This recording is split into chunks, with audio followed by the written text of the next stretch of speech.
Anyone lived in a pretty how town, up so floating many bells down. Spring, summer, autumn, winter, he sang his, didn't he danced his did.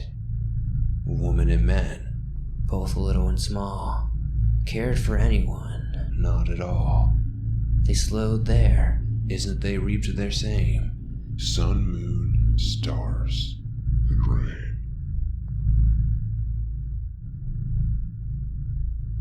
My summer job is giving tours of the woods and trails just outside my hometown of Older Hills, New Jersey. So far, it has been a nice job to have right before starting college. The pay is good. Appreciative customers often give me tips which I am allowed to keep. And I love being outdoors. I'm a small, pretty girl, and often people express surprise that I'm willing to go out into the woods alone, even in broad daylight, with total strangers. Maybe it's just the carelessness of youth. My routine is simple. I stand in the main parking lot of the Older Hills Woods Reservation, wearing khakis, hiking boots, and a maroon Older Hills Parks Department polo shirt. I carry a clipboard, but the clipboard is really for show, since I keep all the forms, maps, and information I might need stored in my phone. My boss has me carry the clipboard because he says studies show that clipboards let people know you're somewhere in an official capacity. My boss is a smart cookie. Whenever I think of Older Hills, I think of that E. Cummings poem, Anyone Lived in a Pretty how Town.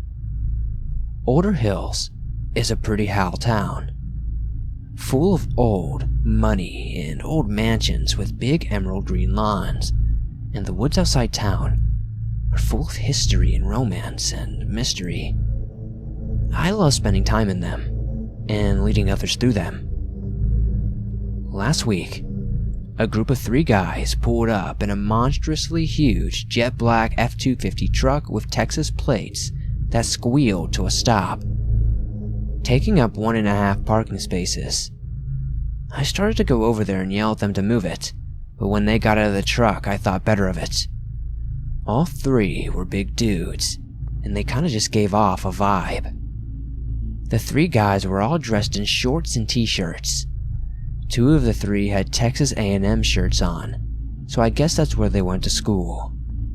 The 3rd guy had an eagle clutching an American flag in his talons on his shirt. All 3 had trucker hats. One of them belched. The other 2 followed suit. I glanced half a dozen crushed beer cans in the truck while the doors were open. Expensive truck, expensive college, trying too hard to look like good old boys. I could smell the Axe body spray 10 feet away. Frat boys, I thought. This will be good practice for going to frat parties, I told myself, trying to look on the bright side. To tell the truth though, I was starting to get the jitters. There was something off about these guys.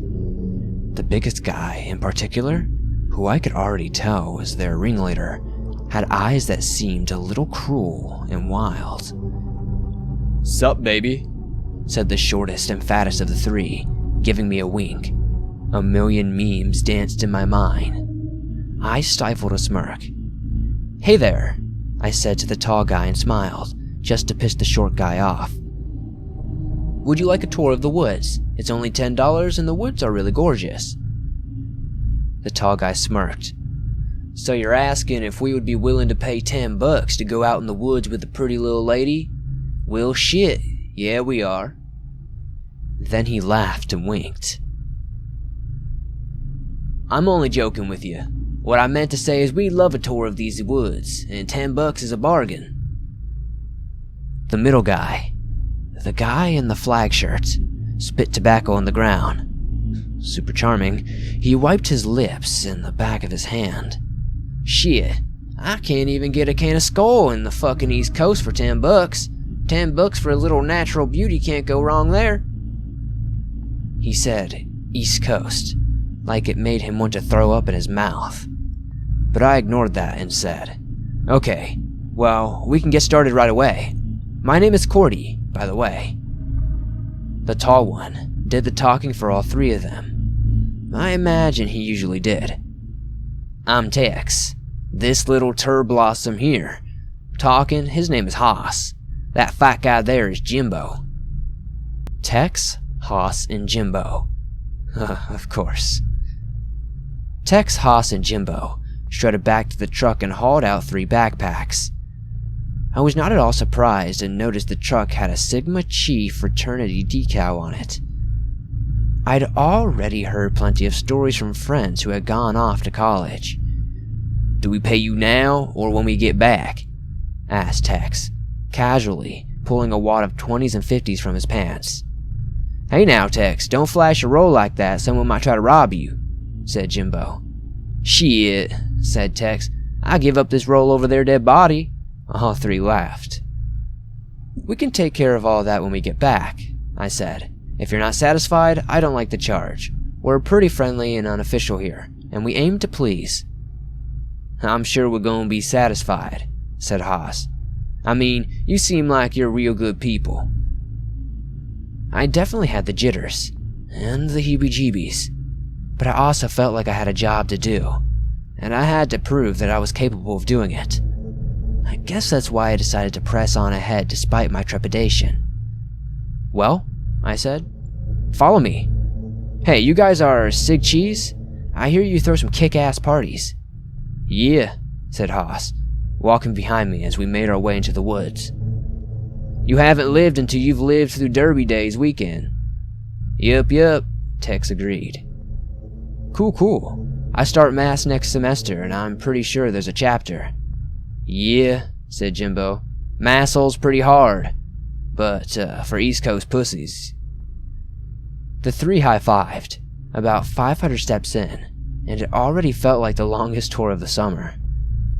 I decided to take the 3 frat boys on a Storm King Hill, which is a challenging but absolutely gorgeous hike that takes hikers past and sometimes through absolutely gorgeous flora, and also offers a fair chance of spotting a red fox or some deer.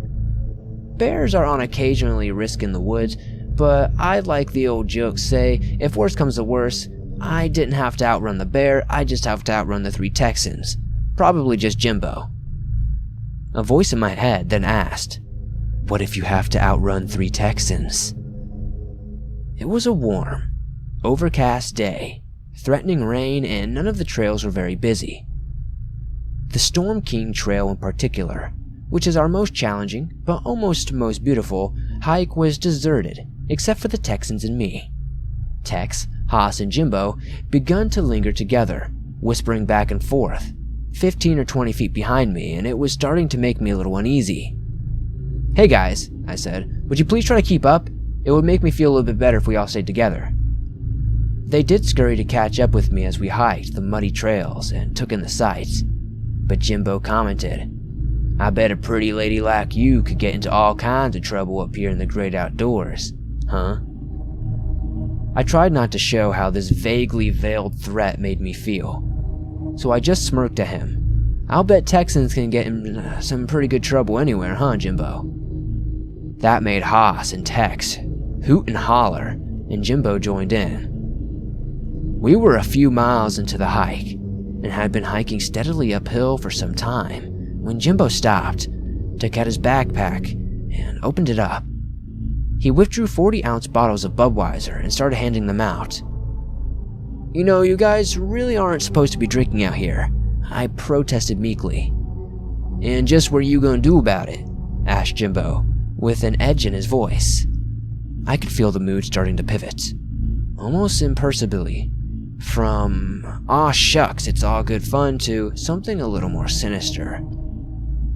I decided I was in no position to push the issue right now, so I just shrugged and said, if anything too serious happened, I would just call park security. "And are y'all gonna call security just because some good old boys wanna wet their whistles?" asked Tex. I laughed. "Nah, I don't drink beer, or I'd have one myself. You don't have any wine coolers in your bag, do you, Jimbo?" He grinned a beefy, ruddy-faced grin. Sorry, fresh out. Oh well, I sighed. Think y'all can keep up while drinking your beer? Shit, said Haas. I was an all-state running back in high school and drunk every damn down. Only thing you were all-state in was pulling your pud, said Tex with a laugh. Haas looked downright huffy and muttered something under his breath. We had hiked another mile or so, and we were almost to the part of the woods that I wanted to show them. There is a beautiful clearing with an idyllic, bucolic little pond that usually full of frogs and turtles this time of year. It is hard to find. You have to do a little bushwhacking and also do a little bit of rock climbing. And as far as I know, I'm the only person who has ever found it. I know it probably sounds careless. I was just asking for trouble, leading 3 rowdy frat boys to a clearing deep in the woods. But I just felt like there was something so magical about the place that I'd be safe once they saw it.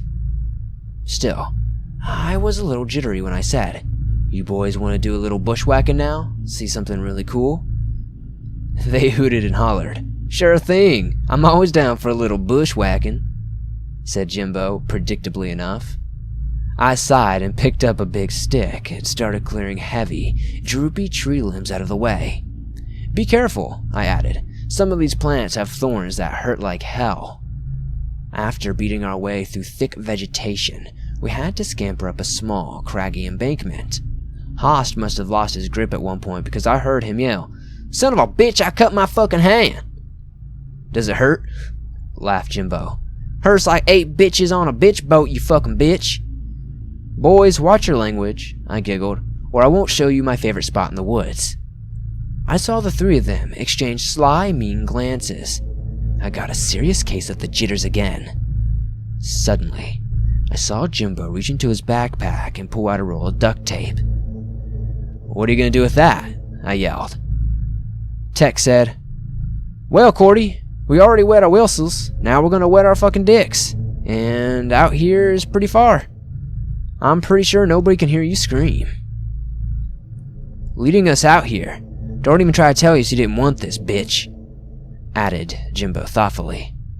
Haas wasn't saying anything, just staring at me like a wild predator, which I guess is exactly what he was. I took off running in the direction of the clearing. Tex laughed. "Oh, you'd better do it over there if it's your favorite spot. Well, I'm fine with that. Let's make this shit romantic, boys." And suddenly, the 3 of them were hot on my heels. I slipped in the mud, and Tex, surprisingly fast despite his girth, had his filthy little fingers on one of my belt loops, and he yanked hard, but I got away. I kept running as hard as I could toward the circle of the trees and surrounded a clearing. Someone else, Haas, I realized, was so close to me that I could feel his breath on the back of my neck. Never mind the jitters.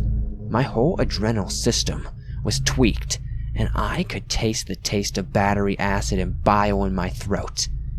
I slipped free of another pair of hands, and this time I didn't bother looking back to see who they belonged to.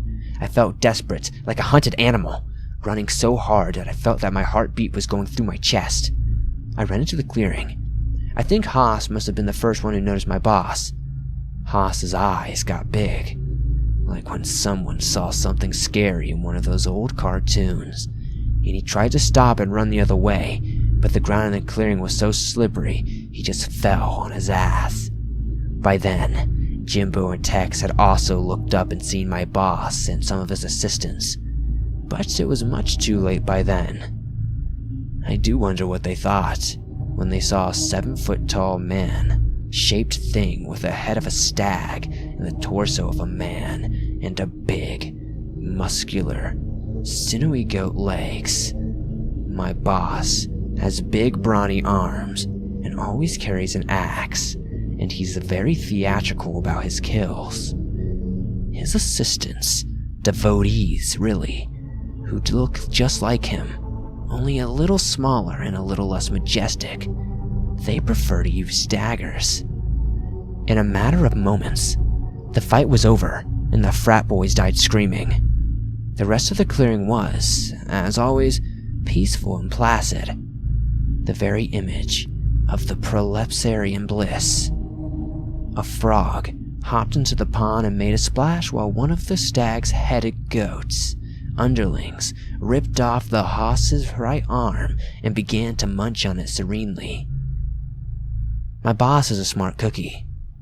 He knows nobody would question that a college girl standing around in a polo shirt and holding a clipboard must be an official of some kind. Never mind that Older Hills is such a rich place and too full of money to do anything so common as offer guides to the goddamn woods. The only things that Older Parks and Recs departments really cares about is annual cocktails galas in the park. No matter how many times I lead sacrificial victims to their doom in this enchanted and hollowed space, I always get so jittery. It is such a thrill to serve a powerful, virile, laughing god. The compensation is so amazing, but most of the thing I do is for the awe. My boss says that I'm the best guide he has ever had. Hell, not just my boss, my god. An hour later, it was all over but the feasting. You served me well, as always. My boss beamed at me while he munched languidly on Tex's brain. The clearing was strewn with body parts and blood and viscera. Someone's liver was strung up on a yew tree and some crows had already begun nibbling on it. A camo hat and a MAGA hat, smeared with blood and dotted with bits of scalp, were dangling from the limbs on trees down by the lake, and someone's hiking boot, with the foot still inside and oozing blood, had caught the attention of some more crows, who were pecking greedily. I saw one of them pull a big chunk of something out of the boot and then fly off and enjoy his prize. One of the stag-headed god's devotees had ripped the skin off Jimbo's face and eaten it like string cheese, and was now playing with his big fat skull, pretending to make it talk. "Well, howdy, little lady," he said in a perfect Texas drawl that made me giggle. I took Tex's roll of 20s and put it in my backpack. The tips are my favorite part of the job, I tell you what. Older Hills is such an opulent, pretty hell town. And yet, just a few miles outside town, deep in the forest, a ritual such savage and primal pandemonium is the law of the land. Sometimes, I think about what a contradiction this is. But the thing is, I believe that many of the first families of Older Hills have a bone-deep understanding that there is something that lives out here in the woods, and that as long as he stays healthy and happy, the town also stays healthy and happy. The stag-headed god is so old and so strong, older than Older Hills, and I believe that is why no one ever questions why so many people go out into the woods with a high school girl pretending to be their guide and never, ever are heard from again. Pretty how towns know how to keep their secrets.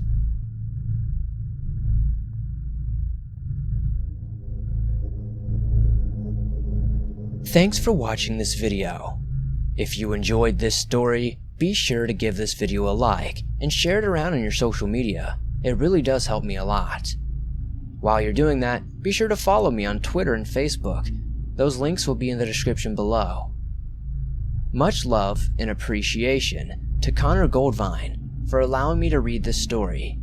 Honestly, I felt that it was really spooky and I thought you guys would like it a lot. Be sure to comment down below what you think this god is. Do you think it's Goatman or something like that? I'm not really sure myself.